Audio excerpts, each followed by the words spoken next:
Hi friends, आप सभी का आपके अपने यूट्यूब चैनल यूपीएससी इन्फो 24 में स्वागत है। तो दोस्तों, हम उम्मीद करते हैं कि आप सभी लोग स्वस्थ होंगे और खुश होंगे। फ्रेंड्स, ये जो वीडियो है पीजीटी हिस्ट्री का प्रैक्टिस सेट 99 है। तो अगर आप टीजीटी, पीजीटी, अल्टीग्रेड, जीआईसी और असिस्टेंट प्रोफेसर की तैयारी कर रहे हैं हिस्ट्री सब्जेक्ट से, तो ये वीडियो आपके लिए है।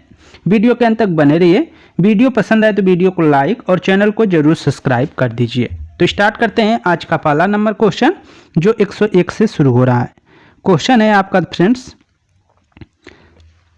हड़प्पा सभ्यता के विशाल नगरों में से एक धौलावीरा कहाँ स्थित है? हड़प्पा नगरों में एक विशाल नगर है जिसका नाम है धौलावीरा। वो कहाँ स्थित है ये आपको बताना है। ए ऑप्शन है सिंध में, बी है पंजाब में, सी है राजस्थान में, डी है गुजरात में। तो आंसर करिए।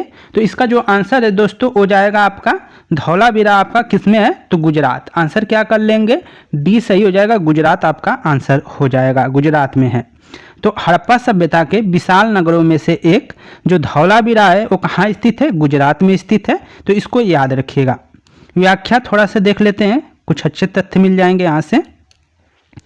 धौलावीरा गुजरात के कच्छ जिले में स्थित महत्वपूर्ण हड़प्पई स्थल है।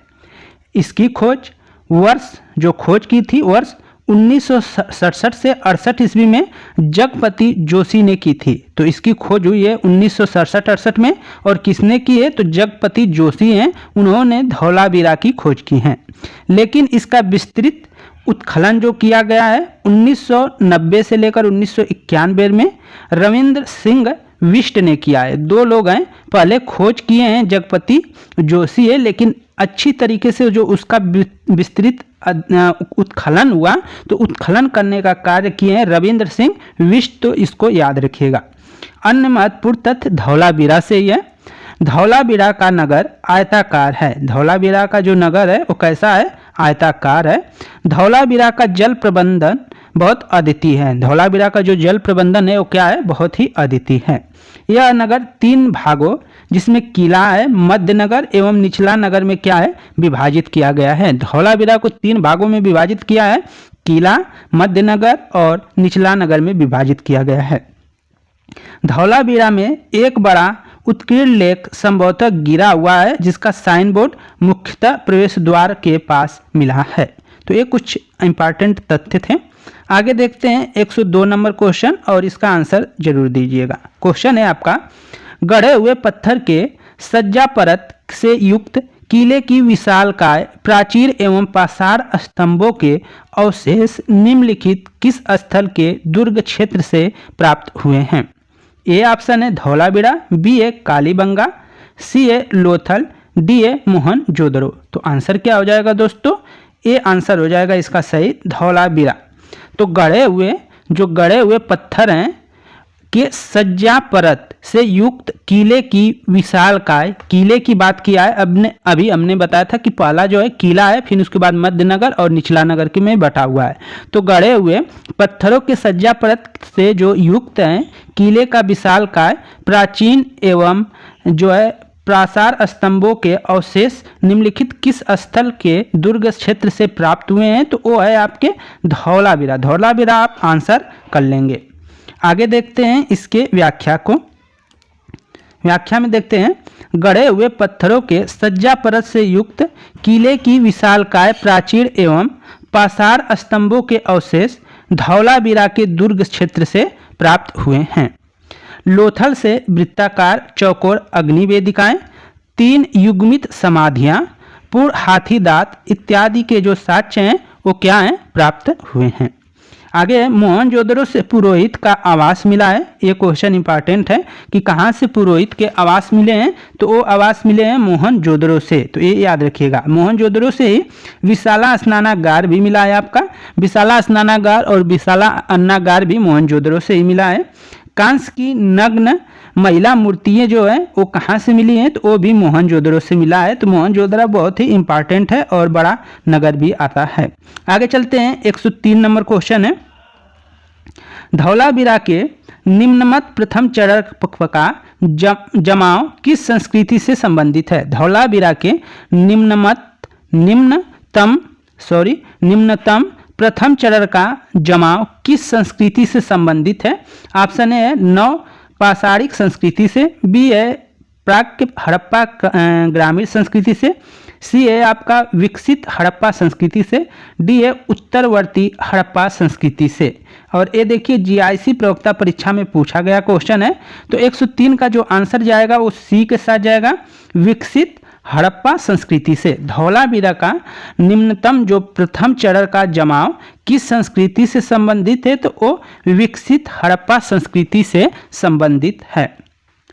और ये याद रखिएगा कि कई संस्कृतियों का जो मतलब मिलान था, कई संस्कृतियों का मिलन या कई संस्कृतियों को मिलाकर ही सभ्यता बना था। ये नहीं कि संस्कृतियाँ थोड़ा छोटी हो सकती हैं लेकिन सभ्यताएं एक ही थी, सिंधु सभ्यता या हड़प्पा सभ्यता, इसको याद रखिएगा। व्याख्या देख लीजिए इसी का। धौला का अर्थ सफ़ेद अथवा वीरा का कुआं है। धौला का जो अर्थ है सफ़ेद अथवा वीरा का कुआं है, जिसके आधार पर इसका नाम संभवतः धौलावीरा पड़ा। धौलावीरा के टीलों की जो खोज है वर्ष 1967-68 में करने का जो श्रेय जाता है वो भारतीय पुरातत्व सर्वेक्षण जेपी जोशी को है। किसको है? तो सर्वेक्षण किसको है? जेपी जोशी को है। ज्ञातवत है कि धौलावीरा के निम्नतम प्रथम चरण का जमाव विकसित हड़प्पा संस्कृति से संबंधित है। धौलावीरा से उपलब्ध जो साक्ष्य हैं वो क्या है? अनेक जलाशयों के प्रमाण मिले हैं, त्रिस्तरीय नगर योजना भी मिला है धौलावीरा से, और निर्माण में पत्थर के भी साक्ष्य मिले हैं। तो इन सब चीज़ों को जरूर ये धौलावीरा से उपलब्ध जो साक्ष्य हैं उनके बारे में है। 104 नंबर क्वेश्चन है आपका।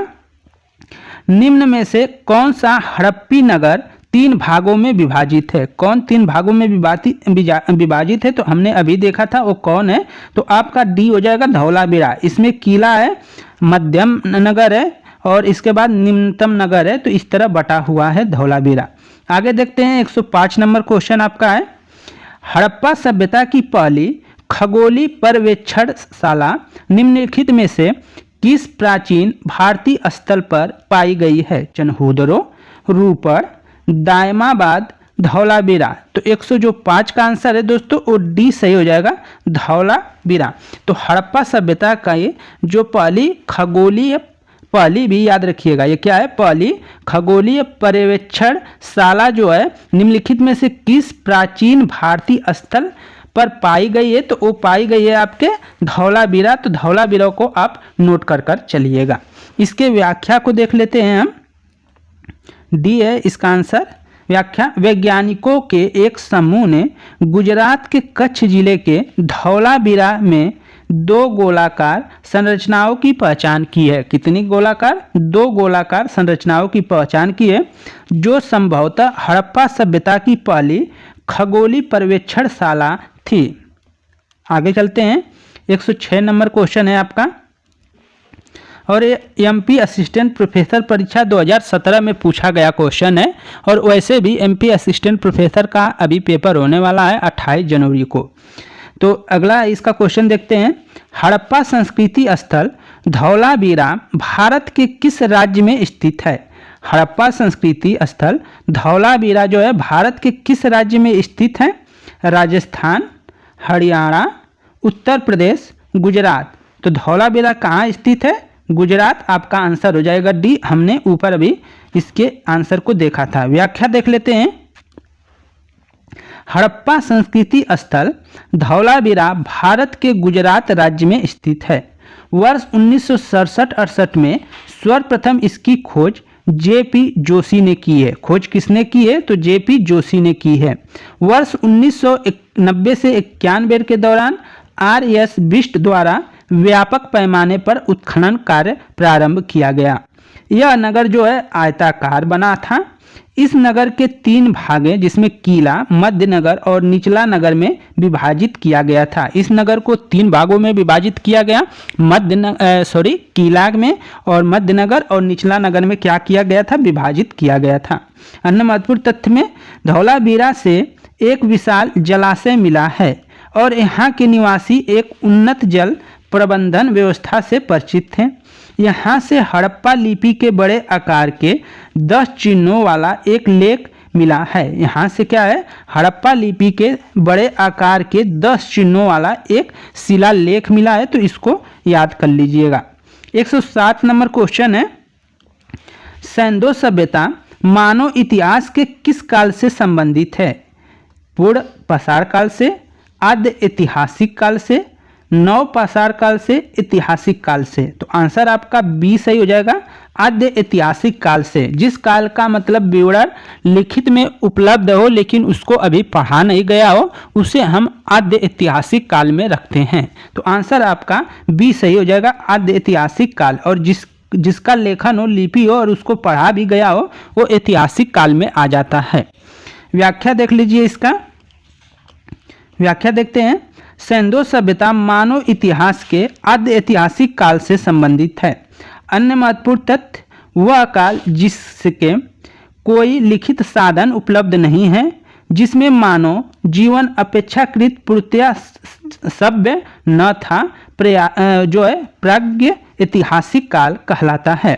जिसमें कोई लिखित साक्ष्य उपलब्ध न हो और उसमें जो है मानव का जीवन अपेक्षाकृत बहुत सभ्य ना हो, मतलब अधिकांश असभ्य ही हो, उनको हम प्रागैतिहासिक काल में रख सकते हैं। या कह सकते हैं कि जिनके जो विवरण हैं वो लिखित साक्ष्य में उपलब्ध ना होकर उनके जो साक्ष्य हैं वो अधिकांश हम क्या कर सकते हैं कि वस्तुओं के खुदाई के माध्यम से ही जानते हैं, या जो भी मिले हैं अवशेषों के माध्यम से ही जानते हैं, लेकिन वहाँ पे लिखित का कोई प्रमाण नहीं हो, तो वो प्रागैतिहासिक काल में आता है।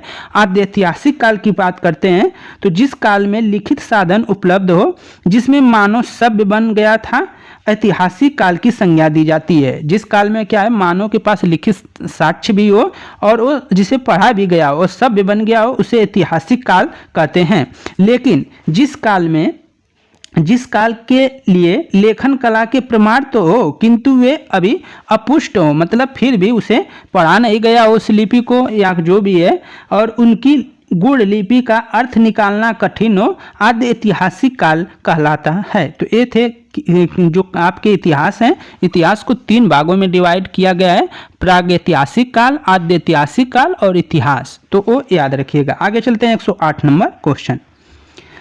हड़प्पा सभ्यता के तहत वह एकमात्र जगह कौन सी है जहां 216 मीटर लंबा एवं 37 मीटर चौड़ा एक नौका घाट अवस्थित था? कालीबंगा, कोट दीजी, लोथल, रोपड़।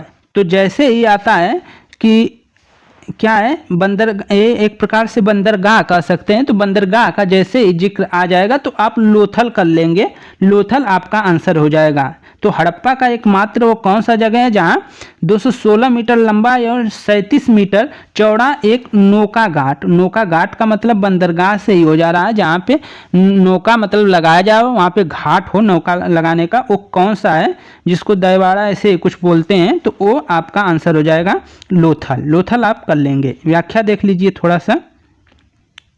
हाँ, गोदीवाड़ा कहते हैं उसको, क्या कहते हैं, गोदीवाड़ा।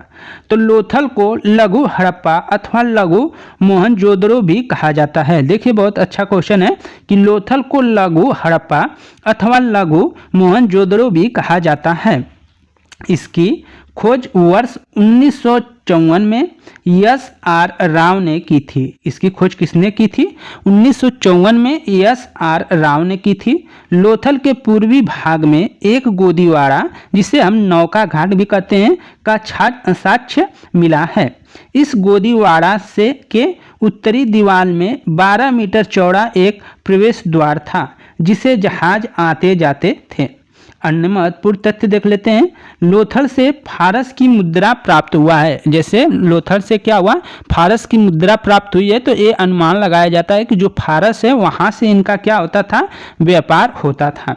आगे है, लोथल से युग्मित समाधान जो है के साक्ष्य मिले हैं। लोथल से युग्मित जो समाधान है 100 है, वहाँ से क्या मिले हैं, साक्ष्य मिले हैं। लोथल से एक भांड पर ऐसा चित्र बना हुआ मिला है जो पंचतंत्र की कहानियाँ चलाक लोमड़ी का रूपांकरण लगता है।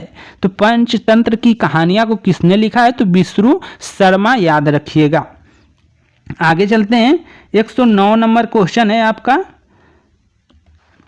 नौदा टोली, एरन तथा नागदा की मालवा संस्कृति किस संस्कृति का प्रमाण है? बहुत अच्छा क्वेश्चन है। नौदा टोली, एरन तथा नागदा की मालवा जो संस्कृति है किस संस्कृति का प्रमाण है? हड़प्पा का, गैर हड़प्पा का, हड़प्पा पूर्व, हड़प्पा पश्चात। तो आंसर आपका डी हो जाएगा दोस्तों, हड़प्पा पश्चात कर लेंगे। इसको क्या कर लेंगे? डी कर लेंगे। हड़प्पा के जो बाद है उसके बाद का एक काल होता है मालवा संस्कृति। देख लीजिए इसका शासन जो है काल दिया है 1700 से 1200 ईसा पूर्व। व्याख्या देखिए थोड़ा सा, युग का अंत होते होते धातुओं का प्रयोग प्रारंभ हो गया। नवपाषाण युग का अंत होते होते धातुओं का प्रयोग प्रारंभ हो गया। धातुओं में सबसे पहले तांबे का प्रयोग हुआ। धातुओं में सबसे पहले किसका प्रयोग हुआ? तो तांबे का प्रयोग हुआ। कई संस्कृतियों का जन्म पत्थर एवं तांबों के उपकरणों का साथ साथ प्रयोग करने के कारण हुआ। इन संस्कृतियों को ताम्रपाषाणिक कहते हैं। ताम्रपाषाणिक मतलब कैकोलिथिक संस्कृति कहते हैं, जिसका अर्थ है पत्थर एवं तांबे के उपयोग की व्यवस्था।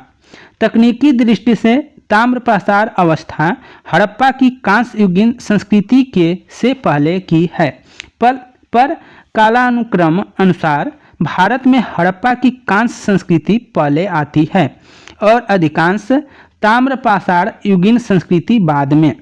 नौदा टोली, एरन, नागदा की मालवा संस्कृति जो कि एक ताम्रपाषाणिक संस्कृति है का काल हड़प्पा सभ्यता के बाद का है। आगे देखते हैं फ्रेंड्स।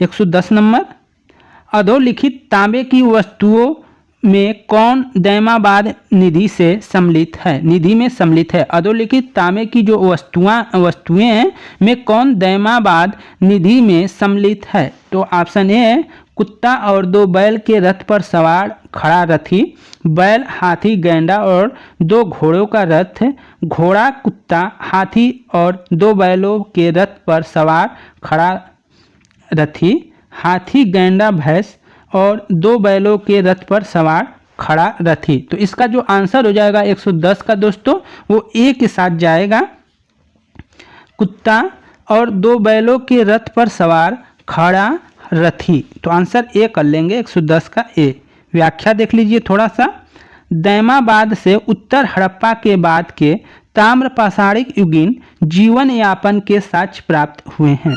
यह महाराष्ट्र के अहमदनगर में स्थित है।